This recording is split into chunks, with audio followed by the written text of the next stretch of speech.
বর্তমানে স্টার জলসার জনপ্রিয় ধারাবাহিক তেঁতুল পাতা টিআরপিতে এক কথায় ধামাকা করেছে। সন্ধে 6টায় বেশ জাঁকিয়ে বসে আছে তেঁতুল পাতা।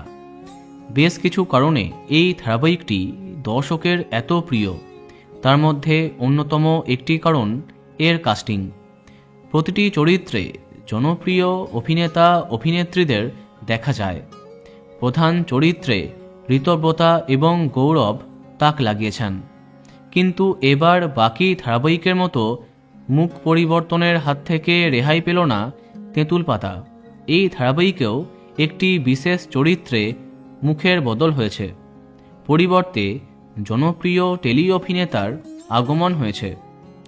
ঝিল্লির কলেজ লাইফের প্রেমিক বা বন্ধু সানি, যে চরিত্রে আমরা দেখেছি অভিনেতা রৌনক দেকে, কিন্তু হঠাৎ অজানা কারণে তেঁতুল পাতা ধারাবাহিক থেকে বিদায় নিয়েছেন তিনি।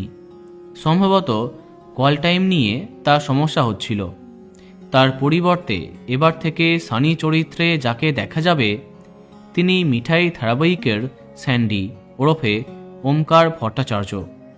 হ্যাঁ, ওমকারকে দেখা যাবে এই চরিত্রে। ইতিমধ্যে তাকে পর্দায় দেখেছে অনেক দর্শক। তো বন্ধুরা, এই ধারাবাহিকটি কার কার প্রিয় কমেন্টে জানাতে পারো।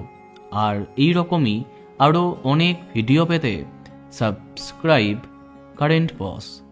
ধন্যবাদ।